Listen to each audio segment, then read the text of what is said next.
ஸ்தோத்திரம் ஆண்டவரே.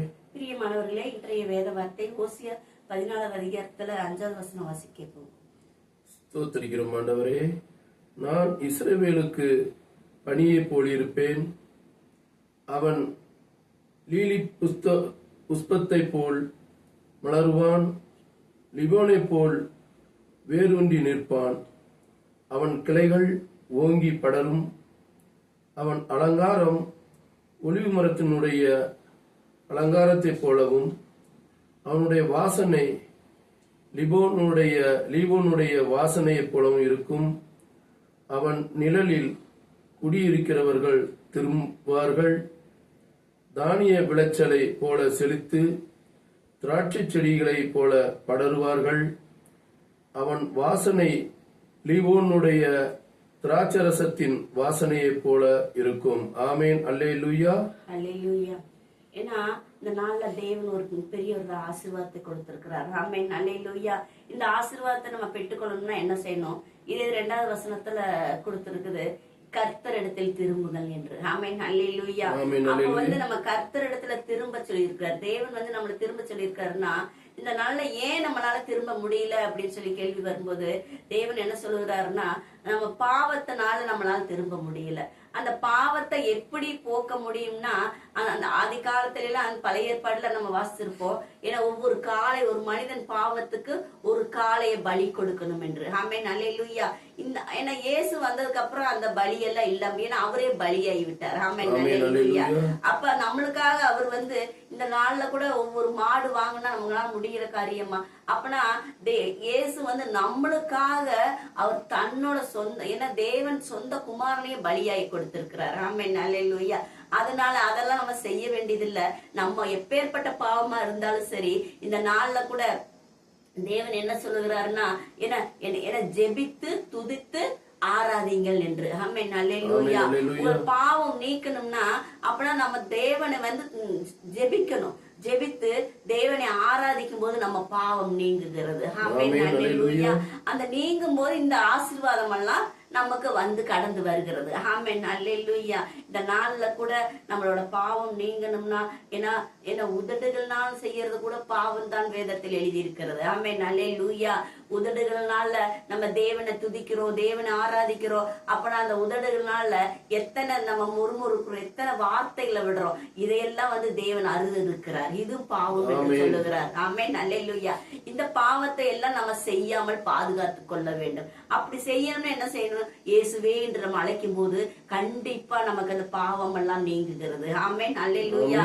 இயேசுவேன்னு சொன்னால் நம்ம பாவம் நீங்குகிறது.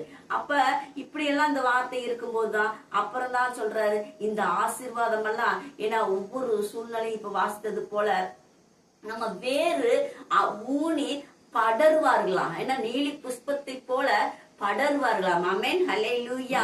ஒவ்வொரு இந்த ஆசீர்வாதம் எல்லாம், ஏன்னா இஸ்ரவேலருக்கு நான் பனியை போல இருப்பேன். அப்ப பனி இறங்கினா என்ன ஆகும்? அந்த பனி இறங்கும் போது என்ன செடிகள்லாம் பார்த்தா அப்படியே தள நல்லா படரும், கனிகளை கொடுக்கிறதா இருக்கிறது. ஆமென். அல்லேலூயா.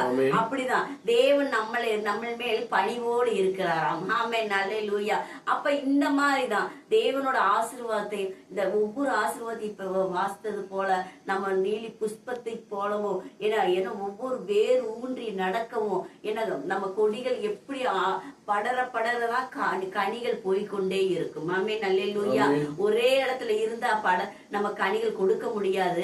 அப்படியே வேறு ஊனணும். வேறு ஊனி நல்ல மண்ணில் விதைத்ததெல்லாம் 100% விதை எடுத்தது போல, தானியத்தை எடுத்தது போல இதுலயும் அப்படிதான். நம்ம வேறு ஆழமா போக போக என்ன கொடியும் படர்ந்து கொண்டே போகும். நான் சில இதுல எல்லாம் பார்த்திருப்போம்.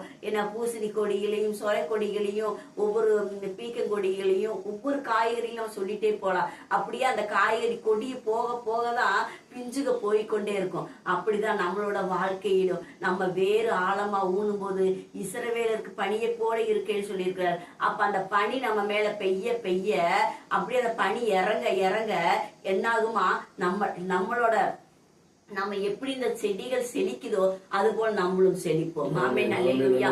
நம்ம மேலையும் அந்த ஆசீர்வாதம் வந்து கடந்து வந்து விடும். ஆமென் அல்லேலூயா. இந்த மாதிரி நம்ம ஒரு கனியை போல நம்ம வாழ்க்கை படரும் என்றால் என்ன செய்யணும்? நம்ம மேல இருக்கிற பாவம் எல்லாம் நீங்க வேண்டும். ஆமென் அல்லேலூயா.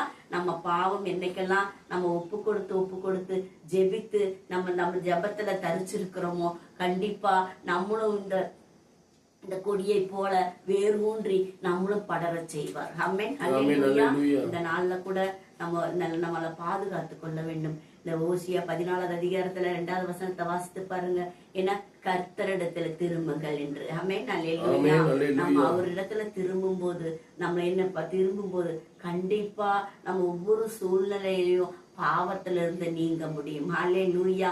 இந்த பாவத்தில் செஞ்சு நான் எங்க போய் பரிகாரம் செய்யறது? இதனாலதான் என் குடும்பத்துல கஷ்டம் வருதா? இதனாலதான் வேதனை வருதா? நான் செஞ்ச பாவத்தினால என் குடும்பம் பாதிக்குதா? இப்படி எல்லாம் யாராவது நீங்க கவலைப்பட்டீங்கன்னா இந்த வசனத்தை வாசித்து பாருங்க. இந்த வசனத்தை வாசிக்கும் போது கண்டிப்பா தேவன் என்ன சொல்லுகிறாருன்னா, எப்பேற்பட்ட பாவமா இருந்தாலும் பரவாயில்ல மகனே மகளே, நீ கவலைப்படாத, கர்த்தரிடத்துல திரும்பும் என்று சொல்லுகிறார். நம்ம கர்த்தரிடத்துல திரும்பும் போது இப்ப இந்த ஆசீர்வாதம் எல்லாம் நம்மளை கடந்து வருது. இஸ்ரவேலுக்கு இருக்கிற பணியை போல ஏன்னா அவர் இருப்பாராம். ஆமென் அல்லேலூயா. ஏன்னா இஸ்ரவேல் பணியை போலவும் ஏன்னா அவர்களின் லீலி புஷ்பத்தை போலும் மலர்வார்களாம். ஆமென் அல்லேலூயா. அப்ப நம்ம என்ன சொன்னா, நம்ம இந்த பாவம் நீங்கும் போது, நம்ம பாவத்தை தேவனிடத்தில் திரும்பும் போதுதான் இந்த மாதிரி நமக்கு அற்புதம் நடக்கும். ஆமென் அல்லேலூயா. இஸ்ரவேலின் பணியை போலவும் அவர் லீலி புஷ்பத்தை போலவும் அவர் மலர்வார்களாம். ஆமென் அல்லேலூயா. அவர்கள் கிளைகள் எல்லாம் ஓங்கி படரும், அவர்கள் எல்லாமே ஒளிவாய் கன்றுகள் போல இருப்பார்களாம். ஆமென் அல்லேலூயா.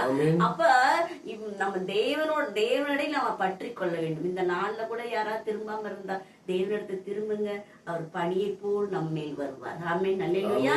பணியை போல வரும்போது நம்மளும் இதை போல இந்த லீலி புஷ்பத்தை போல மலரலாம். ஆமென் அல்லேலூயா. கேட்ட வார்த்தைக்காக ஜெபித்துக்கோ. ஸ்தோத்திரிக்கிறோம் ஆண்டவரே, ஸ்தோத்திரம் ஆண்டவரே. ஸ்தோத்திரப்பா தகப்பனே, கர்த்தாவே ஸ்தோத்திரிக்கிற ராஜா. இந்த நாள்ல கூட ஓசியா 14வது அதிகாரத்துல ஆண்டவரே நாங்க தானித்தோம் சுவாமி. இந்த வார்த்தை ஒவ்வொருவரும் கடந்து செல்லட்டும் ஆண்டவரே. யாராவது ஆண்டவரே இந்த கர்த்தரை அறியாத பிள்ளைகள் இருந்தால் ஆண்டவரே ஒவ்வொருவருக்கும் இந்த வார்த்தை கடந்து செல்லட்டும் சுவாமி. ஆண்டவரே தகப்பனே, நான் பாவத்துல இருக்கிறேன், எங்களுக்கு ஒருத்தரும் இதை பத்தி சொல்லலே என்று யாராவது கஷ்டத்தோட வேதனையோட பார்த்து கொண்டு இருந்தா கூட இந்த நாள்ல கூட தகப்பனே கர்த்தரிடத்தில் திரும்பாத ஒவ்வொரு பிள்ளைகளுக்காக நாங்க ஜெபிக்கிறோம் ஐயா. தகப்பனே கர்த்தரிடத்தில் திரும்பட்டும் ஆண்டவரே. அவருடைய பாவம் எல்லாம் ஆண்டவரே தகப்பனே கர்த்தாவே தகப்பனே எல்லாம் நீங்கி போகும்படி இயேசு கிறிஸ்து நாமத்தில் நாங்க ஜெபிக்கிறோம். இந்த பாவத்தை எல்லாம் நீக்கும்படிக்கு நாங்க ஜெபிக்கிறோம் ஐயா. கிட்டத்துக்கு மட்டும் தேவன் அல்ல, தூரத்துக்கும் தேவன் தான். எங்கிருந்து ஜெபித்தாலும் ஜெபம் உம்மோட தூப கலஸ்தர வந்து விழுகும் ஐயா. எல்லாரையும் ஆண்டவரே பாவத்தில் இருக்கிற ஒவ்வொருவரையும் நீர் தகப்பனே கத்தாவே நீ பரிசுத்தமாக்கும்படிக்கு நாங்க ஜெபிக்கிறோம் ஐயா. யாரெல்லாம் நாங்க சிக்குண்டு போயிட்டோமே, எங்களுக்கு விடுதலை இல்லையான்னு கேட்கிற ஒவ்வொரு பிள்ளைகளுக்காக நாங்க ஜெபிக்கிறோம். எல்லாரையும் ஆசீர்வதிங்க தகப்பனே. எல்லாரும் வானமே உங்க கரங்களா இருக்கிறது ஆண்டவரே. ஒவ்வொருவரும் உங்க கரத்துலதான் இருக்கிறார்களப்பா. உங்க கரத்துல இருக்க ஒவ்வொரு பிள்ளைகளையும் ஆண்டவரே தகப்பனே இயேசுவே என்று நினைக்கிற ஒவ்வொரு பிள்ளைகளையும் நீர் சுகப்படுத்தும்படிக்கு நாங்க ஜெபிக்கிறோம். அனைவரையும் ஆசீர்வதிங்க, பலப்படுத்துங்க, கூட இருந்து வழி நடத்தும்படி இயேசு கிறிஸ்து நாமத்தில் எங்களை தாழ்த்தி உங்க கரத்துல கொடுக்கிறோம். ஜீவனுள்ள நல்ல பிதாவே, ஆமென் ஆமென். அனைவருக்கும்